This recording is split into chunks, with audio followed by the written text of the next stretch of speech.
Good evening, this is Viewpoint. I'm Zaka Jacob. India is at the cusp of creating history. India will soon get its first ever tribal woman as president. Draupadi Murmu is well on her way to scoring a landslide victory against the opposition's candidate Yashwant Sinha.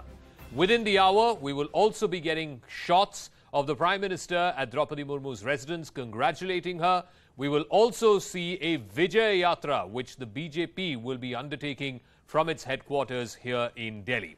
This, of course, to celebrate the coronation of the first ever tribal woman to be made the first citizen of this country. Beyond the symbolic, though, what does Draupadi Murmu's victory mean for India's tribals? But first, the story so far.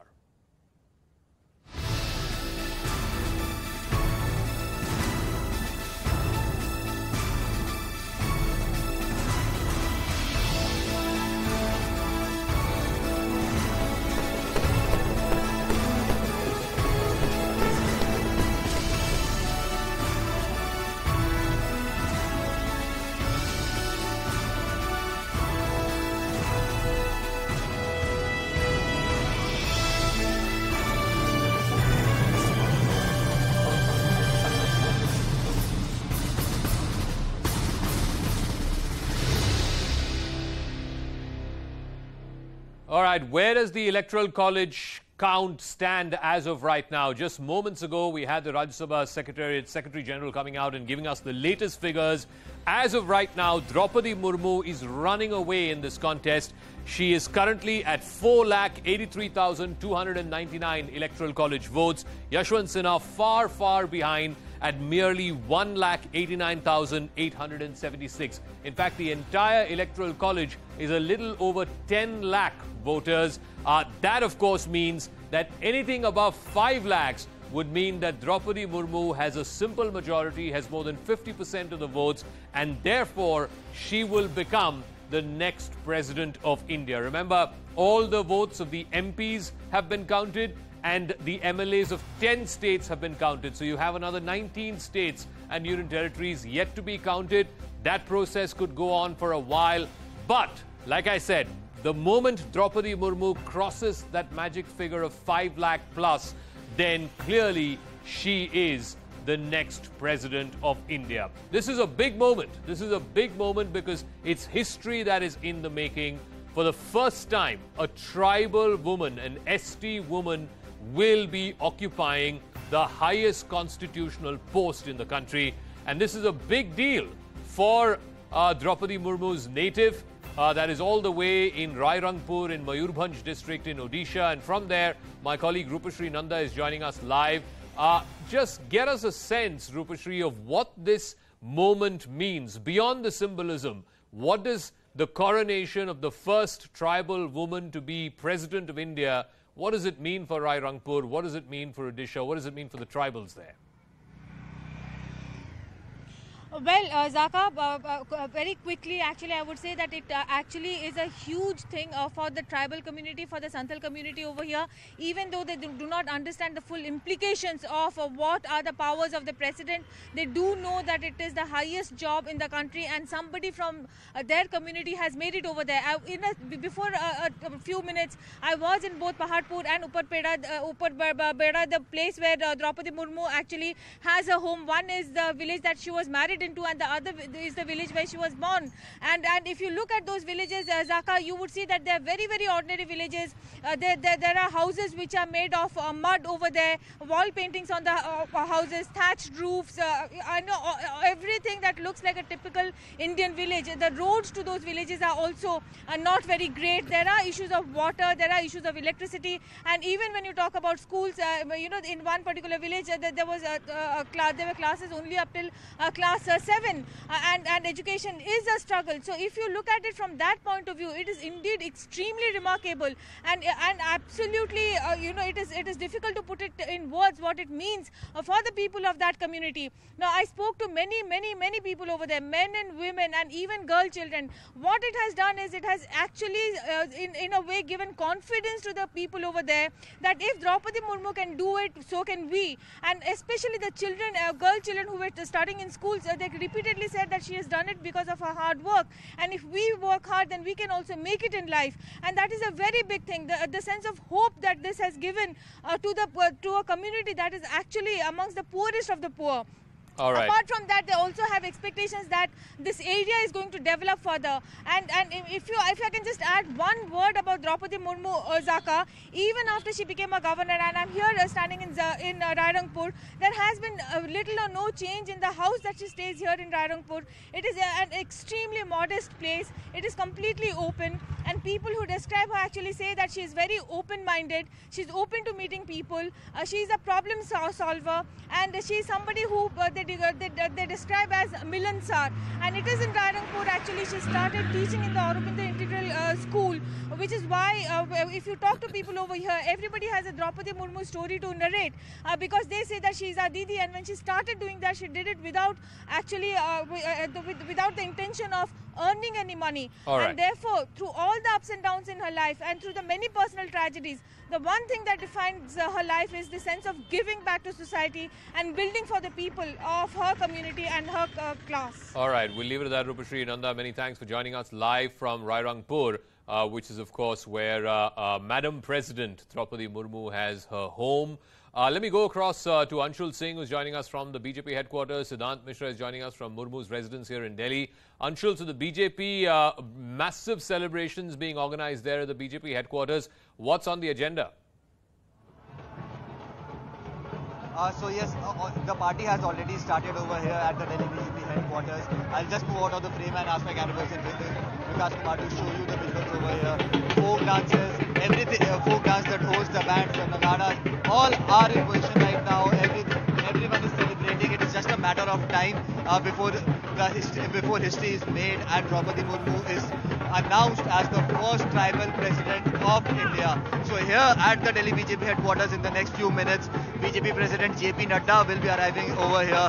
He will be addressing the workers who have gathered over here to celebrate this historic day. He will address them, and after that a victory march will be taken out from here to India Gate, which is approximately 1.5–2 kilometers from here.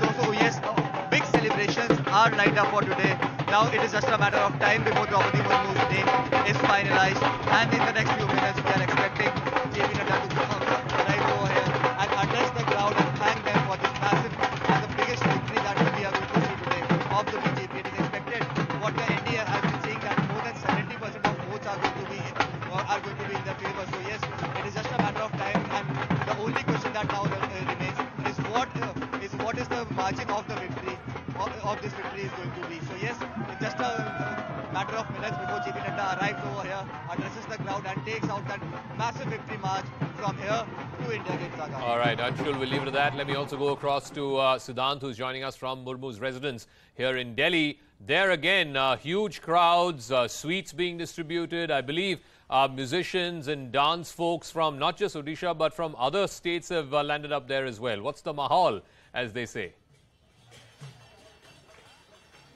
That's correct. I would ask my video journalist to pan and give a sense what all is happening around me inside this auditorium. This auditorium is next to Draupadi Murmu's residence. On my left, you can see women dancing to folk music. And this is a traditional Orissa dance which is currently going on. And all these women and men come from Santhal community, the Adivasi community of Orissa, and they are thankful to Prime Minister Narendra Modi. And in fact, they are so proud, and it's an emotional moment for them that a woman who comes from Santhal community is going to be the next president of the country, and this is perhaps the leader. In fact, Zaka, the music that is being played there, I would ask my video journalist to give short. It's a Santhal music, folk music of Orissa, and this music is inspired from nature, Mother Nature, the forest, river. So this is what people have been telling me from last 2 hours. We'll speak to some of the people. Sir ये बताइए कितना excited है आप लोग? बहुत excited है। उड़ीसा का people, सारा देश, सारा अभी का पूरा माहौल बन रहा है। संथाल कम्युनिटी के लोग जो आदिवासी समाज के लोग, हाँ, उनका तो आ चुके हैं और उनका राजनपुर से अभी आके इधर तो पूरा सुबह से वो नाच रहे हैं। पूरा मस्त है, पूरा नाच गया। बड़ा दिन है उनके लिए, पूरा बहुत बड़ा दिन है, सारा भारतवर्ष से सब बहुत बड़ा दिन है। And in fact, Zaka, on my right, You can see many artists have come here. They have been asked to sit here for a while. They have been told that by evening there's a possibility of Draupadi Murmu will come and meet them. So many of them have come from Orissa. Many of them have come from the Adivasi belt. They are from Santal community, and in fact they are playing the folk music. They are dancing on the folk music, and in fact they are dressed. They are traditionally dressed because it's a big moment for them. It's a historic moment for them. And I was speaking to some of the women, Zaka, and they told me that they had never expected this to happen. That somebody from this community, a woman from their community, will become the president of India one day. So they're thanking Prime Minister Modi and Bharatiya Janata Party for this. Okay, it is a big moment indeed, not just for the tribal community across the country, but also indeed for all Indians. For the first time, a tribal woman will occupy the highest constitutional position in this country. What may this mean beyond the symbolism? What may this actually mean and translate into on the ground? Let me now go across to our guests. I'm opening this up to Syed Zafar Islam, National Spokesperson of the BJP, Dr. Anshul Avijit, Spokesperson of the Congress Party. Sumitra Goenka is a member of the Centre for Knowledge Sovereignty, and Shantanu Gupta, author and analyst, also joining us. Zafar Islam, I'll start with you first. This is the question that's being asked by the opposition. Yes, great. We have the first tribal woman president, but beyond the symbolism, what does Draupadi Murmu's election actually mean? Why do you say that it is only a symbolism? You doubt her credentials and what she brings to the table? Was she not a very good governor of Jharkhand, state of Jharkhand? Has she not demonstrated her abilities as a governor in Jharkhand? She was a cabinet minister. She was an MLA. She was an MLA. What made you pose this question? And what made this opposition, why opposition is posing this kind of question? She is a very competent lady, but also coming from a tribal community, which has been completely ignored by the successive government of Congress and UPA. Today, the Honorable Prime Minister has acknowledged the fact that every section of the society needs to be given representation, and that's why, to empower poor and marginalized and the community which has been ignored, the Honorable Prime Minister has given representation to Adivasi community, tribal community, and this particular decision is not only been supported by the people of this great country, but also it has been acknowledged well by the global community. See the response which is coming from different parts of the world. Everybody appreciates the decision which has been taken by the Honorable Prime Minister, that he has chosen, or India has chosen, the right candidate, a woman, a Dalit, a Adivasi, a tribal, which has been completely ignored, and yet the India government has chosen a right candidate. And that is something which has been acknowledged by the world. Okay, let me ask Dr. Anshul But Avijit, unfortunately, we have, you are questioning. You're questioning beyond the symbolism. One second, Zafar. Anshul Avijit, by questioning the symbolism of Draupadi Murmu's anointment as president or election as president, you're also questioning her credentials. She's a very capable lady. She's been a very successful governor of Jharkhand, and you know, this is a huge moment for people, not just in Odisha, but across the country. You heard my colleague Rupashri speak to us a moment ago. Young girls in schools are saying that if Draupadi Murmu can do it, so can we. Absolutely, Zaka. I mean, before I say anything else, and this question about symbolism of tokenism versus real executive power, real representation is an important one and shouldn't be undermined. But first of all, I think this is an important historic moment. I think this is a fait accompli. She will be the next president. And let me, in that manner, my sincerest sort of congratulations to her. I think this is also, you're absolutely right, this is an inspiring moment for many people, for women, I think, for all Indians, as you rightly put it.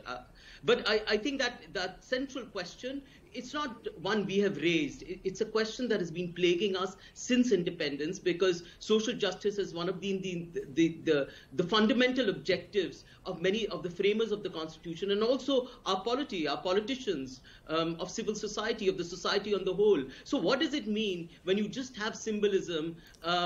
I think symbolism has a place. It's definitely a beginning, but unless it is followed through by real political action in which power is devolved to people who have been marginalized, who have been historically prejudiced against, then it will only remain in the realm of rhetoric. So that is what we mean. That symbolism and tokenism has a place in democracy because it is the starting blocks of doing something better. But there are privileges that have been accorded to historically to groups for centuries, and not so for other groups. When will that real power come? That is the moot question that remains with us. That is not taking anything away from Madam Murmu, who I have great respect for, who I applaud this moment as well. She's going to be the next president. I have nothing but admiration and respect for her. Other questions remain. They will be discussed. We will continue to discuss them. And I think you've raised an important point as well. Shantanu Gupta, again, the opposition brings in the comparison of, we had a Dalit president for the last 5 years. It was, again, a very hugely important moment, no doubt about it. It was a first of its kind candidature, if you will. But how much has really changed as far as the plight of Dalits on the ground is concerned? This is the question that the opposition is raising.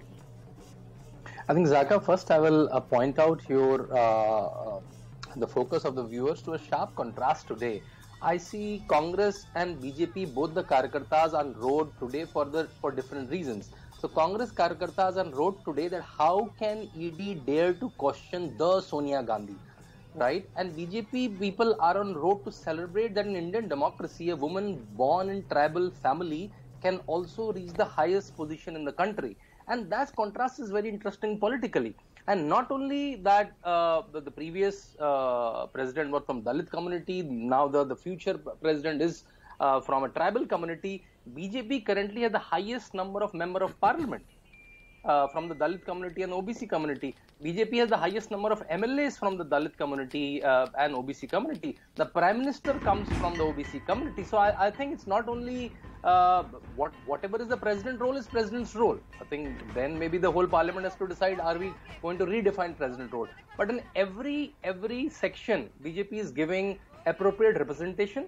I think that's a welcome change that everybody across the political spectrum should welcome. And that's why I think more than 100 non-NDA member of parliament have cross-voted in favor of Madam Murmu, and that's quite encouraging. Okay, I want to ask Dr. Sumitra Goenka, just to extend that point that Shantanu Gupta was making, that if you look at the new BJP, as it were, they have given representation, whether it's an MP count or whether it's an MLA count across various legislatures where they're in power, more representation for members of the Dalit community, members of the Adivasi community, and of course OBC community. In fact, I think there was one stat which has come out in Nalin Mehta's book, The New BJP, which says more than 50% of the BJP's MPs or MLAs are from backward classes. Yeah, hi Zaka. I think first of all, let me say one thing, that this today is a very important day in the history of India. It is a celebration of democracy, and it took 75 years for us to nominate the first tribal woman as the president of India. So we all should celebrate. Second thing is, what hurts the most in the beginning of the debate, what I heard was, people are questioning whether, she is going to be a tokenism, a rubber stamp, or, is it a symbolism? I think these words are never used when there is a male candidate.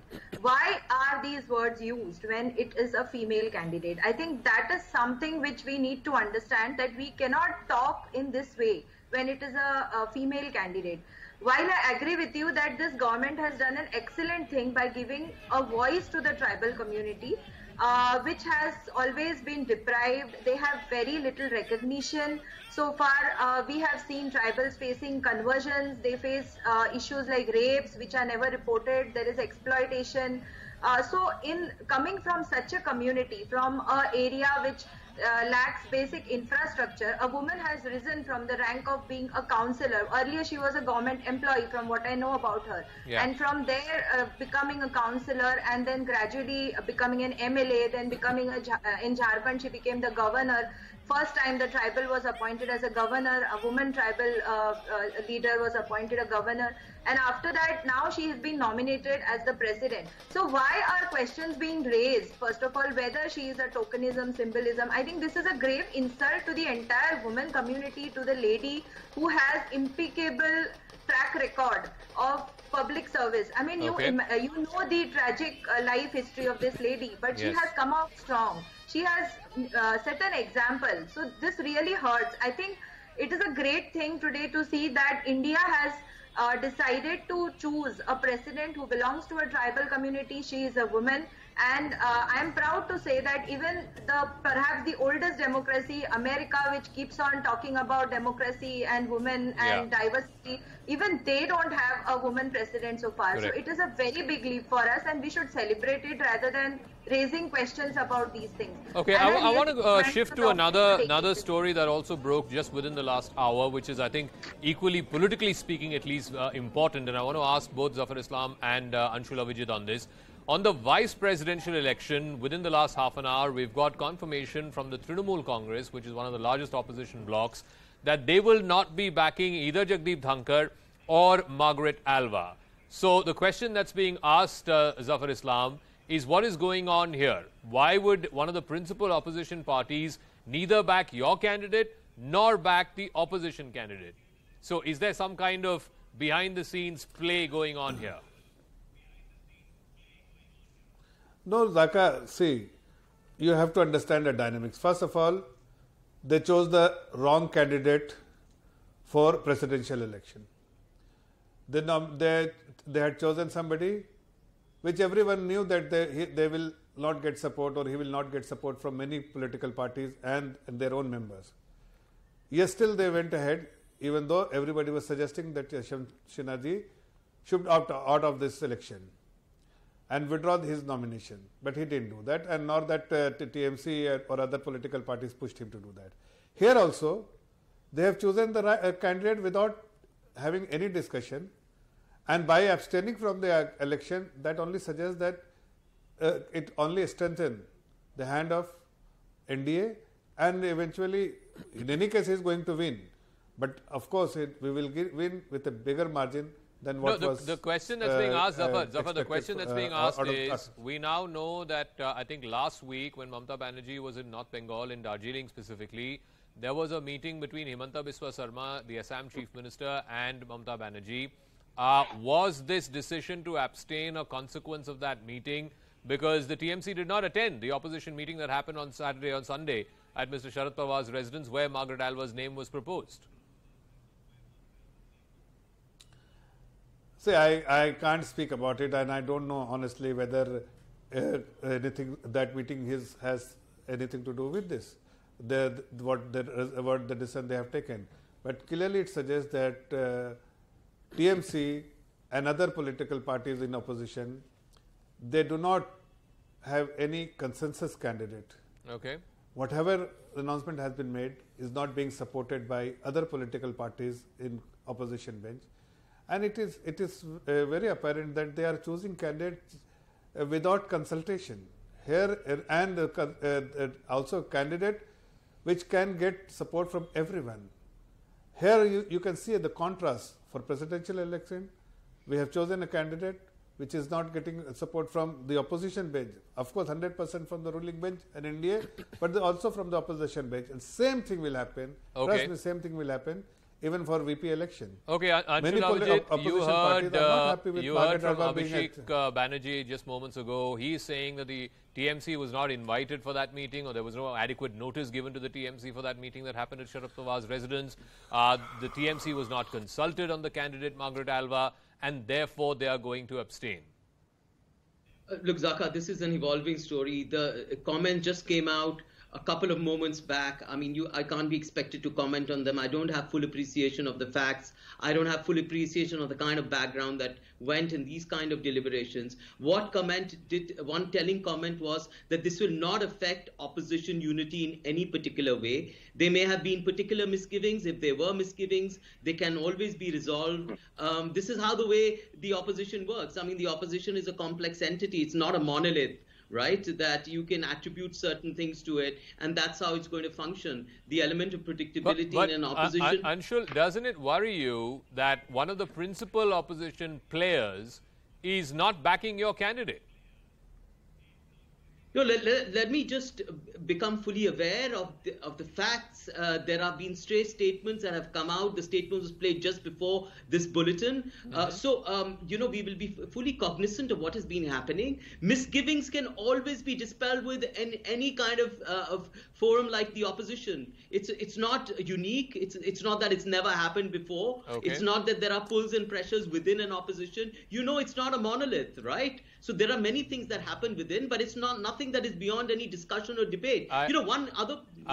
No, I would imagine that, the clarification of misgivings or the assuaging of misgivings would happen before the number 2 in that party comes out and publicly says that we're going to abstain in that vote. But be that as it may, that is the concern of another opposition party, not yours. But Shantanu Gupta, just to take this larger point ahead, both in the presidential election and in the vice presidential election, maybe more in the presidential election, the opposition had a real chance of putting up a fight.